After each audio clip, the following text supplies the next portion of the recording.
আজ রাতের দিন শপিংয়ে বের হয়ে টুকটাক সংসারের জন্য কি কি কিনলাম। বাবার সাথে ছেলে এই প্রথম নামাজ পড়তে গেল। ছেলে কতটা খুশি, বছরের শেষ ফল খেলাম। হ্যালো এভরিওয়ান, আসসালামু আলাইকুম। সংসারের জন্য যত কিছু কেনাকাটা করি, কেনাকাটা যেন শেষই হয় না।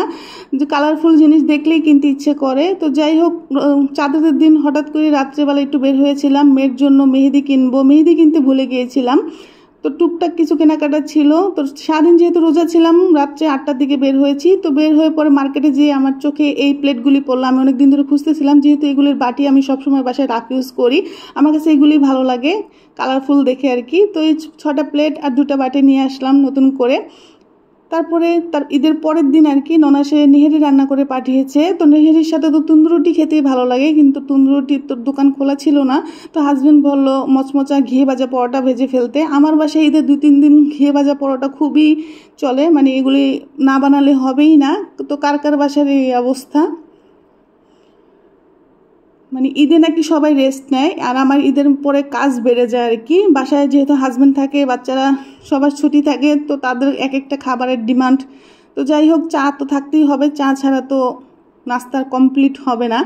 তো এই যে নিহারি গরম করে নিয়েছি, এখানে পরোটা ভেজে নিয়েছি। তো এই যে আমার সেই বাটি আর প্লেট, সেগুলি দিয়ে ঈদের দিন থেকে যে খাওয়া শুরু করেছি। আসলে নতুন কিছু পেলে না, ওটা দিয়ে আমার সব কাজ করতে হবে, ওটা ছাড়া চলবেই না। তো আজকে ছোট ছেলে একাই ছিল, কারণ মেয়ে গিয়েছে তার নানু বাসায় আর বড় ছেলে গিয়েছে তার দাদুর বাসায়। তো নাস্তা কমপ্লিট করে তারা বাবা ছেলে গোসল করে মসজিদে যাচ্ছে। আর আমার ছোট ছেলে এই প্রথম বাবার সাথে মসজিদে যাচ্ছে, এর আগে কখনো যাওয়া হয়নি। তো সে কতটা খুশি দেখেন। টুপি আসলে ওরটা খুঁজে পাচ্ছিলাম না, তো ওর বড় ভাইয়েরটা খুঁজে বের করে দিলাম। আর সে জানামাজ তো ছাড়তেছিলই না, এতটা খুশি হয়ে গিয়েছে। তো আলহামদুলিল্লাহ, খুবই ভালো লেগেছে আমার কাছে সে এতটা খুশি মসজিদে যাওয়ার জন্য।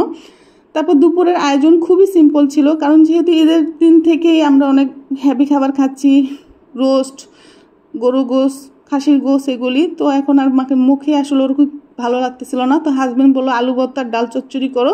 তো আমার ছোটো ছেলে দেখেন কি মজা করে খাচ্ছে। আসলে এইসব খাবারগুলি না বাঙালিয়ানা খাবার, তো এগুলি না মুখে আমাদের ভালো লাগে, মানে যত খাই মন ভরে না। আর পোলাও মাংস তো 2-1 দিন খাওয়ার পর আর খেতেই মন চায় না। তো যাই হোক, সন্ধ্যার নাস্তা ছিল চা। চা তো থাকবেই আমার, আর চার সাথে কিছু একটা মিলিয়ে খেয়ে ফেলেছি।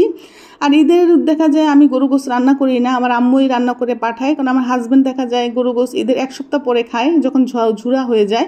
তো চাঁদাদের দিন হাজব্যান্ড এই তালের শাঁসগুলো এনেছিল কোথা থেকে জানি, অনেক সফট ছিল। আর বললো যে এই বছরের শেষ ফল খেয়ে নাও, এখন শক্ত হয়ে গিয়েছে, আর কয়েকদিন পরে পাবেই না। তো অনেক মজা করে খেলাম। ঈদের পরের দিন আর কি ফ্রিজে রেখে দিয়েছিলাম, ঠান্ডা ঠান্ডা খেলাম, ভালোই লাগলো। তো রাত্রের ডিনারে বর্ণনা সে খাঁচের পিঠা পাঠিয়েছে, ছোট ছোট চিতই পিঠা, সাথে গরুর গোস। তো হাজব্যান্ড গরুর গোস খাবে না, তাকে খাসি গোস গরম করে দেওয়া হয়েছে। তো ভিডিওটি ভালো লাগলে প্লিজ লাইক কমেন্ট শেয়ার করে দিবেন। আল্লাহ হাফেজ।